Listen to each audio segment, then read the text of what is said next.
Hello, Fielbogen here. To my fellow workers in the vineyard, worldwide, greetings. The title of today's talk is The Intersection of Patriarchy Theory and Female Accountability. Now, what offsets feminism from its host surroundings is the basic simplicity of feminism itself.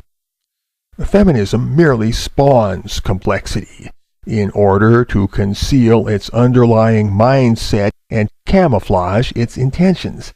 But the unifying equation which underlies the complexity may be tersely stated. Feminism equals female supremacism. However, this equation must not be nakedly stated, for it would be socially unpalatable and politically indiscreet to appear to advocate female supremacy. What's needed is deniability.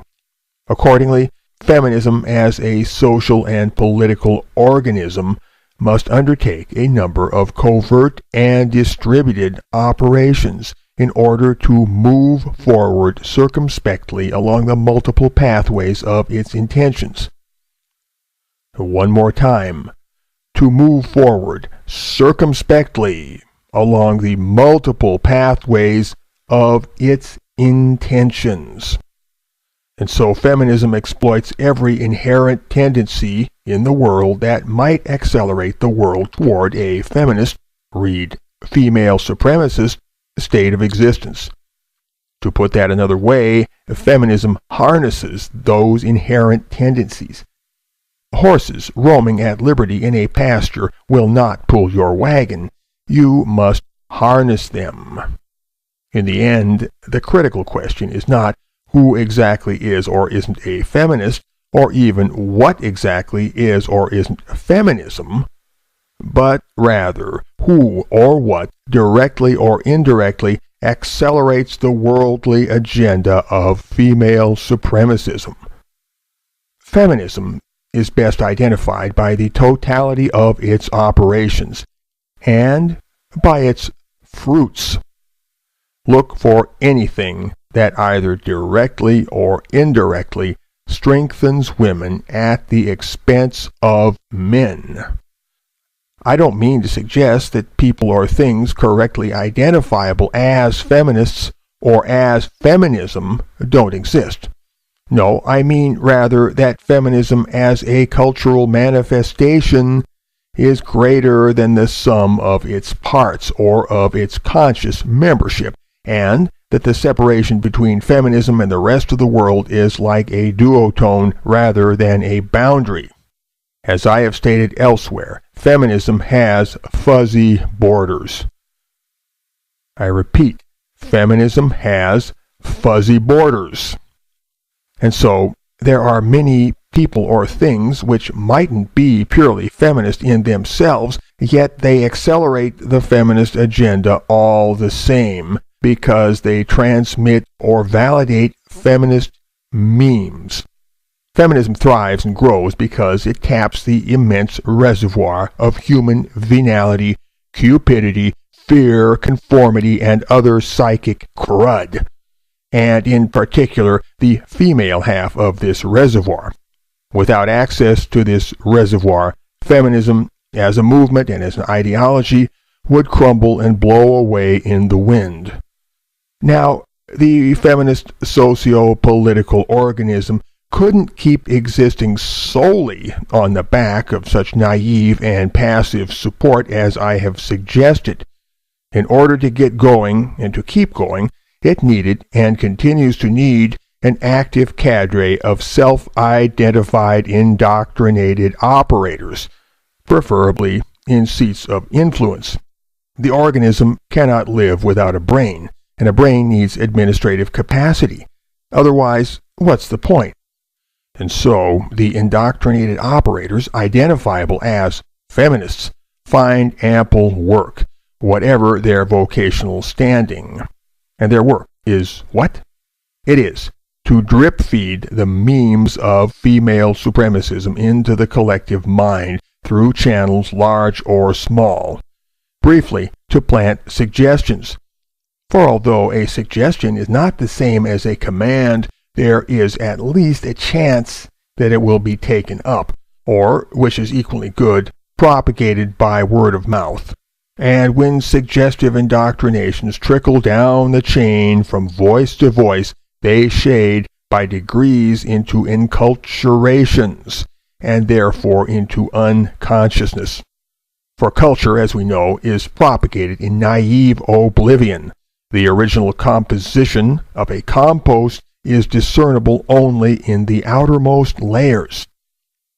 To recapitulate, feminism as a socio-political organism is set in motion and kept in motion only because indoctrinated operators work to make this happen. The world has gotten poisonous for men only because these pioneering activists and ideologues have worked to make it that way, blazing a trail which larger numbers have followed and trampled into a broad highway. If not for the pioneering operators, there would be no operation. Their collective presence has the effect of a magnet, which generates a field greater than its own dimension. The field, in turn, activates anything of a ferrous nature within its range. This field would neither spring into existence nor continue to exist were it not for the existence of the magnet. And while it is literally true that the field is not the magnet, it is beyond dispute that field and magnet are jointly comprehended under the rubric of magnetology. Together they compose a unitary phenomenon. This metaphor of the magnet roughly explains why there is more to feminism than feminism. The indoctrinated operators are feeding certain organizing ideas into the world, propagating them in all directions. And these organizing ideas are implicative or supportive of the occult dogma of feminism, to wit, female supremacism.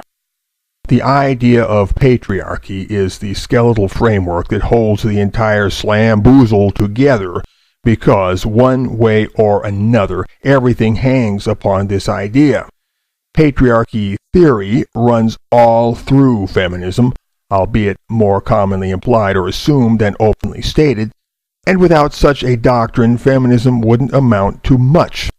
Female supremacism implies moral license for women, because it implies that women are quintessentially more right than men, and therefore entitled not only to the benefit of the doubt in most cases, but to extra perks and pamperings as well.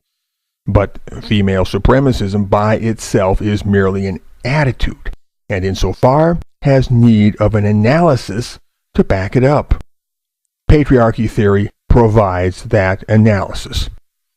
Patriarchy theory is the device which draws together all of that otherwise random energy, magnetizes it, galvanizes it, points it in a politicized direction, and makes it into a coherent cultural undertow.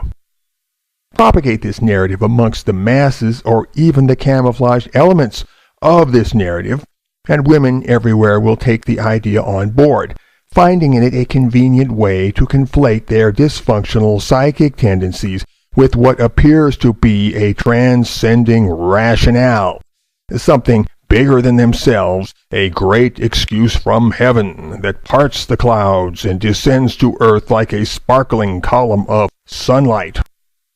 The narrative, once internalized, spawns a multitude of spin-offs, sub-narratives, sub-memes, and hybrids, all of which make their way from mind to mind through a variety of channels, dispersing randomly, like a fog, through the mental environment.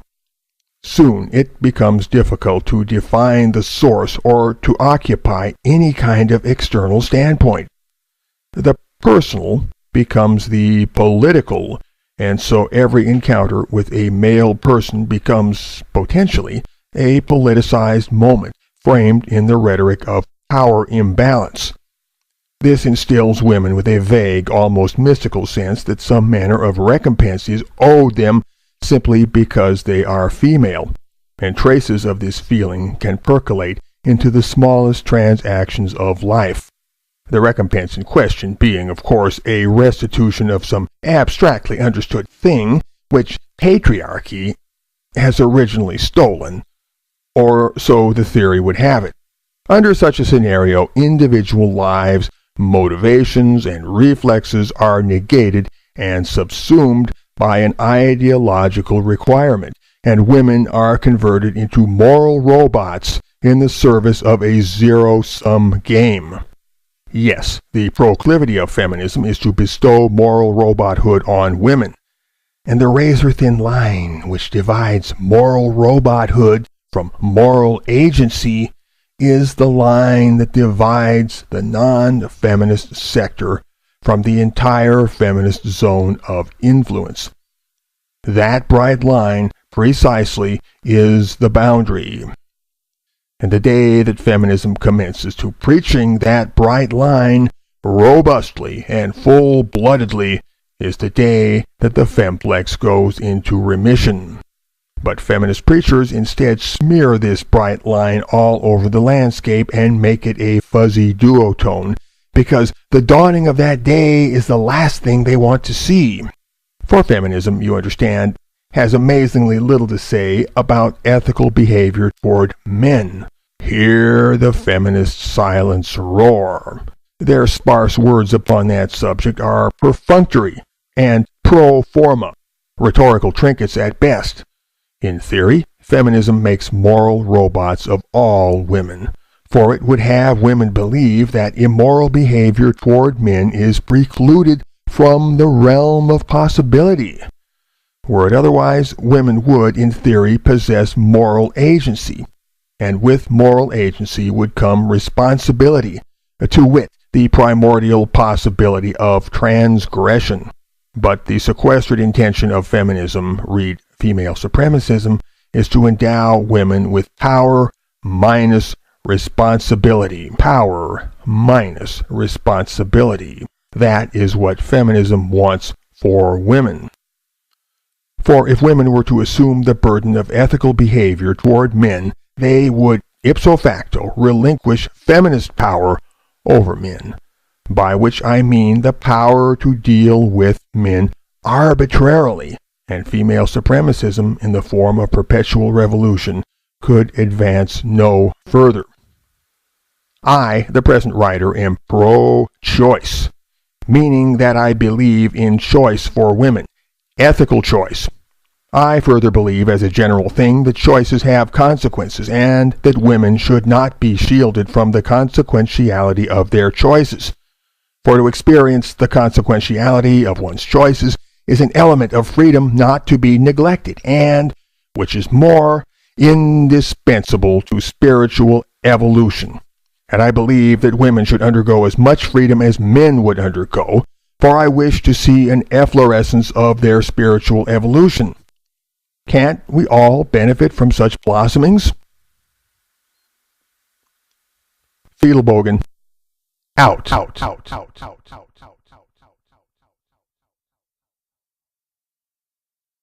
Multiple pathways of its intentions.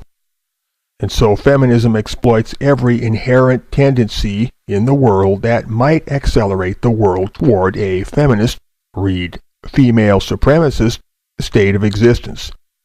To put that another way, feminism harnesses those inherent.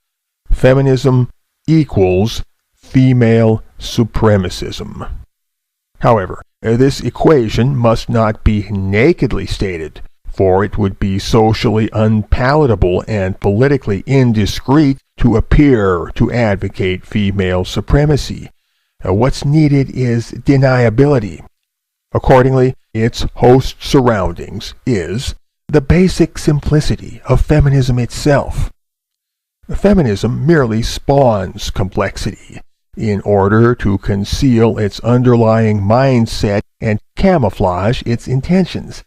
But the unifying equation which underlies the complexity may be tersely stated. Feminism as a social and political organism must undertake a number of covert and distributed operations in order to move forward circumspectly along the multiple pathways of its intentions. One more time. To move forward circumspectly along the... Hello, Fiedelbogen here. To my fellow workers in the vineyard, worldwide, greetings. The title of today's talk is The Intersection of Patriarchy Theory and Female Accountability. Now, what offsets feminism from